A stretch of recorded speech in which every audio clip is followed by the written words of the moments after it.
Muitos fundadores de fazendas dedicaram a vida inteira para construir aquilo que eles têm hoje. Mas chega um momento que é decisivo. Ou eles aprendem a delegar, ou o crescimento, e por que não dizer a harmonia familiar, pode estar prejudicada.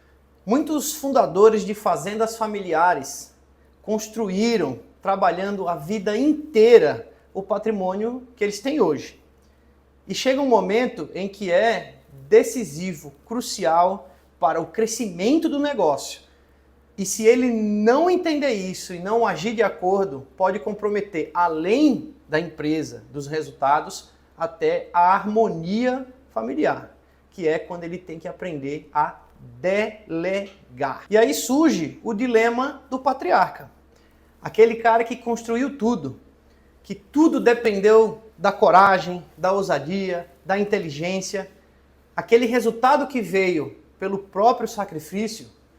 Na hora que ele tem que passar isso para frente, é muito difícil, porque ele gosta e aprendeu a vida inteira a ter controle da situação, e ele sabe o quanto é difícil confiar nas outras pessoas. Tanto confiar a um terceiro, no qual ele não tem nenhum vínculo ou familiar que ele sabe que pode confiar, ou alguém que ele conhece há muito tempo, quanto no sentido de confiar e que as pessoas vão ter a capacidade de fazer aquilo que precisa ser feito e vão ter a capacidade de decidir, o discernimento para tomar decisões, assim como ele tomaria se estivesse na mão dele a hora de tomar a decisão. E esse momento dessa passagem, onde ele tem que largar um pouco o controle, é muito difícil. Isso não é só nas fazendas, isso não é só nas questões familiares, mas isso é um dilema do empresário, que é onde a gente consegue enxergar é a questão do operacional versus o estratégico.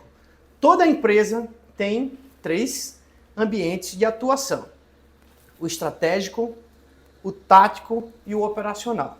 O estratégico é onde estão os diretores da empresa, é onde você vê o rumo que a empresa vai, dirigir a empresa e monitorar para ver se é aquilo que está acontecendo e corrigir as rotas. São visões sobre planejamento de longo prazo, comercialização, questões em que o ambiente da produção pouco vai fazer diferença momentânea ou vai até atrapalhar a decisão de quem está nessa situação. O ambiente tático é o ambiente que a gente costuma ver a gerência. O gerente da fazenda é aquele cara que está no ambiente tático. É ele que vai definir para onde as equipes vão, o que elas vão fazer hoje. É o cara que lidera a execução do trabalho. E o operacional é o ambiente onde você vê de fato o funcionário no dia a dia colocando a mão da massa, o peão, o vaqueiro, o tratorista, a turma da manutenção, eles são o nível operacional. E frequentemente, isso não é só na fazenda, repito, mas na fazenda isso é muito mais forte, você vai ver o dono da empresa, que é o diretor da empresa, mas que também é o gerente da operação e que muitas vezes ele está fazendo o papel de alguém que está no nível operacional. Então é comum a gente ver um grande produtor rural, pequeno, médio ou grande, que está ali preocupado com uma peça que precisa trazer da cidade, algo que precisa levar no mecânico, uma compra de algum produto que é ele que tem que ir lá fazer na loja, na cidade. Isso é assunto operacional. Isso não é assunto da direção da empresa, do dono da empresa. Mas é onde tem a dificuldade de largar essa situação, de largar o controle. Por quê?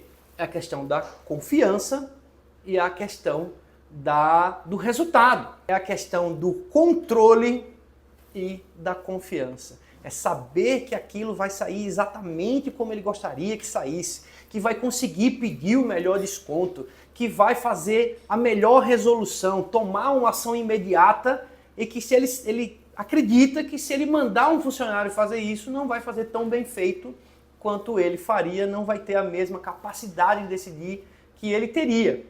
Além da questão da confiança e será que esse cara está sendo honesto comigo? Será que ele está fazendo o melhor negócio para mim, uma vez que ele não é o dono e pouco se importa com o resultado porque não sai do bolso dele? Isso trava qualquer empresa e isso trava o dia a dia da fazenda e isso trava o crescimento da fazenda. E quando a gente vem para o ambiente familiar, das fazendas familiares, isso fica um pouco pior. Porque, além de tudo, se confundem os papéis da hierarquia familiar com a hierarquia da empresa. E a gente normalmente vai ver pessoas da família em situações de extrema confiança, como a autorização de um pagamento, a solicitação de um pedido de compra, a realização de uma tarefa-chave, da execução de algo muito importante para a fazenda. O dia do plantio, o dia do embarque do gado, o dia da compra, o dia da venda da produção. Você vai ver que normalmente vão ser colocadas pessoas da família, porque são as pessoas que ele pode confiar, mas que não necessariamente têm o mesmo nível de discernimento que o patriarca tem, que a geração anterior, aquela que construiu aquilo, tem o mesmo nível de qualidade, até pelo tempo de experiência de vida e dos negócios.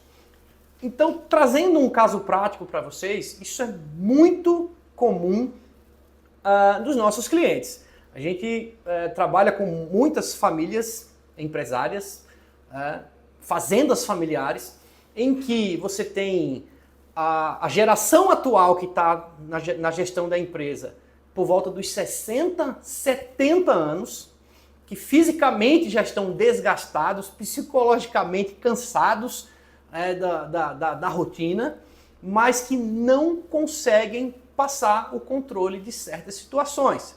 Então, um exemplo bem prático aqui.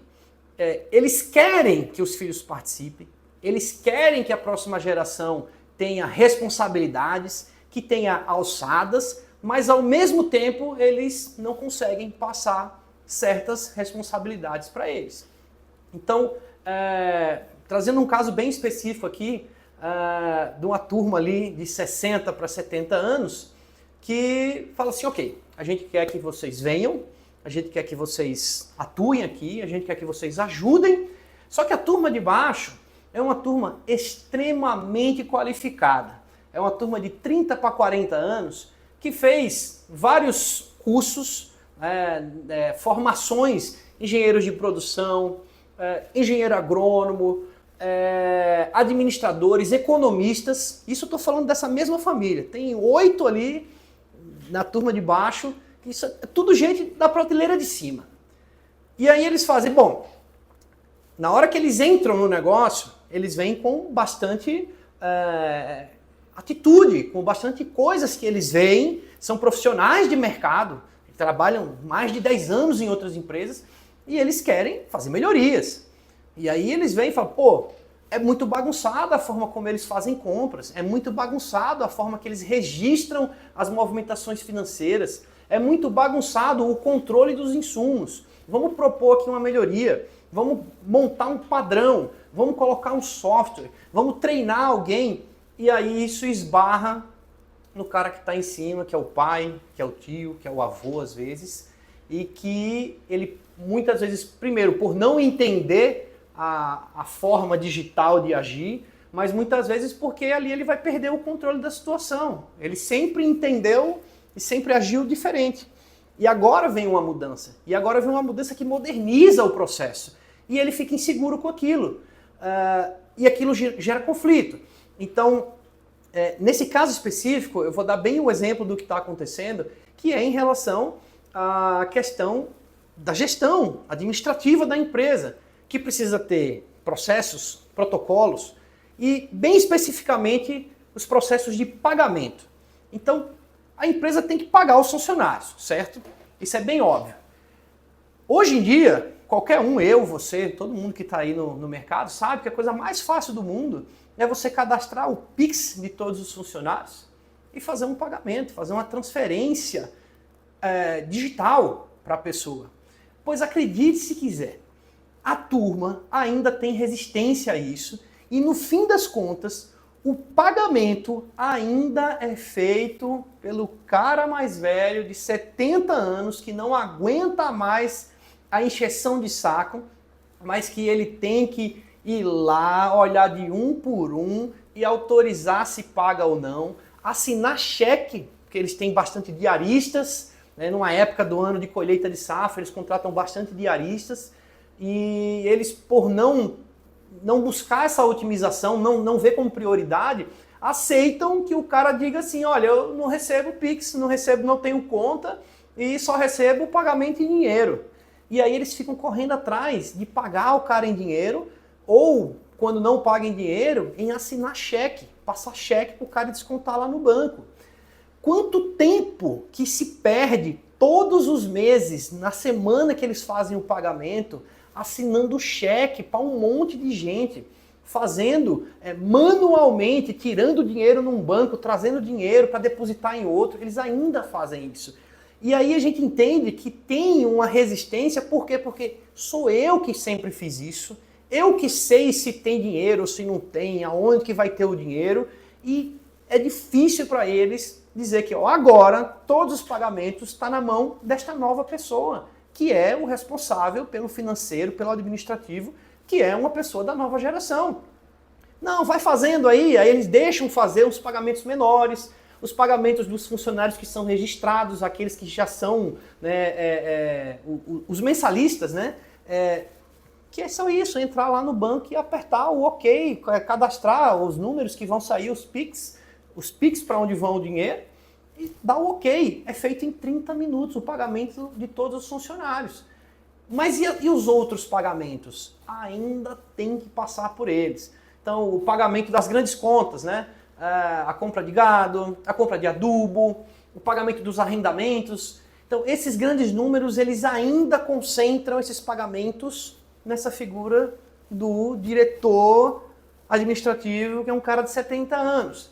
Então, a gente vê como é difícil para eles largar um pouco o controle, deixar na mão da turma e na visão, a gente entende que há uma visão do conflito, né, entre quero passar o controle, preciso que eles façam isso, mas ao mesmo tempo não sei se eu tenho segurança para fazer. Será que eles não vão fazer cagada?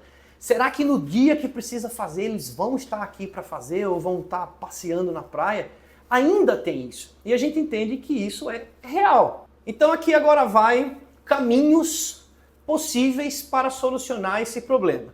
Primeira coisa é paciência. A gente tem que entender que a geração anterior, aquela que construiu tudo, precisa ser honrada e respeitada, principalmente respeitar a velocidade em que eles se sentem confortáveis em fazer essa transição. Não adianta tentar atropelar, que vai sair pior. Eles vão espanar, eles vão perder a paciência e vai tudo por água abaixo. Segunda coisa, a gente pode começar por pequenas partes. A gente não precisa tomar toda a responsabilidade deles de uma vez e transmitir para a nova geração. Você faz isso aos poucos. Você pode dar pequenas partes, setores específicos, áreas específicas, aos poucos e transferindo para uma nova turma, para uma nova geração. A questão dos pagamentos, por exemplo, você pode pegar uma parte dos pagamentos que é mais automático e já delegar dentro de um processo em que ele possa auditar, em que ele possa receber a confirmação de que está certo aquilo ali. Então, bem rapidamente, vou dar um exemplo aqui. Você cria um procedimento de pagamentos. O pagamento é feito assim, escreve o procedimento de pagamento. Uma pessoa lança os pagamentos, uma segunda pessoa aprova os pagamentos e esse pagamento lançado e aprovado chega num relatório para o senhor de 70 anos aqui, ó. Isso foi pago, esses são os valores, está aqui para você conferir. Mas já foi feito. Tá? Mas traz para ele conferir, faz a conferência da conciliação bancária para mostrar os extratos, os pagamentos, os comprovantes, mas já foi feito. Tá? Não é deixar para ele fazer isso. Ele não tem mais que ficar fazendo isso. Esse é um ponto importante. E terceiro ponto, a gente tem que preparar esse líder que veio 50 anos de experiência aí para trás, tem que ouvi-lo e tem que conversar com ele, mostrando o caminho, mostrando o procedimento. Porque se eles ficam inseguros com o resultado do trabalho, a gente tem que passar o que para eles? Segurança. Segurança em doses homeopáticas. A gente tem que trazer clareza, tem que mostrar por A mais B como que funcionam as coisas e tem que dar alternativas para eles. Tá? Então não é simplesmente chegar e falar assim, olha, a partir de agora você não vai fazer mais nada porque a gente vai tomar conta de tudo, passa tudo para mim. Não vai acontecer dessa forma. As coisas acontecem aos poucos, precisa mostrar como vai ser feito, precisa prestar conta e precisa ouvi-los. A partir do que você vai ouvir deles, mas não é ouvir só aquilo que ele fala, ranzinza, reclamando. Comumente a pessoa fala, você está falando isso daí, mas você não conhece meu pai. Meu pai não passa de jeito nenhum. Ele não passa porque a comunicação que você fez até hoje não foi uma comunicação em que ele se sentiu seguro. Então você precisa dar o exemplo de que você é responsável, de que você consegue fazer o que precisa ser feito, de que você é confiável e que aos poucos ele vai ter que ganhar a segurança para ir deixando que você faça aos poucos essas partes. Importante falar que delegar, deixar com que você passe os processos para uma outra pessoa, deixar que outra pessoa faça algum processo que você faz, você como líder, é diferente de delargar, que é simplesmente você mandar alguém fazer e esperar que seja feito. Não é isso, tá? Delegar é sobre você dar a confiança para que alguém faça, mas que você possa verificar se aquilo está sendo feito. Existe uma frase em inglês que fala trust but verify. Não sei quem foi que falou isso, alguém da administração aí que falou, que é confie, mas verifique. Então você tem que ter métodos, criar processos para que dê alçadas para que as pessoas façam o que precisa ser feito, mas exista uma forma de verificar se aquilo está sendo feito, seja auditável. Cadê? Me traz aí o relatório do que foi feito para eu ver se está batendo. Esse é o caminho. E lembrando que sucessão não é um evento que acontece em uma noite, em um dia, em uma semana. Sucessão é um processo e é um longo processo. E quando a gente fala da metáfora da passagem do bastão, a gente olha aquele momento em que o corredor passa o bastão na mão do próximo, mas você vê só o momento da passagem. Mas pega a imagem maior. O corredor que está na frente, no revezamento 4x100, ele está correndo. O cara que vai pegar o bastão, ele começa a correr até chegar na mesma velocidade e aí ele consegue fazer a passagem do bastão. Os dois continuam correndo juntos e um desacelera e o outro continua. Não é que um para e o outro continua, é que eles começam a correr juntos para ver uma passagem com eles correndo juntos e depois o outro entende que posso parar porque está seguro na mão dele. Esse é o caminho. Se você gostou desse vídeo, você deixa o seu like, você se inscreve no canal, deixa um comentário e eu te espero num próximo vídeo. Um abraço!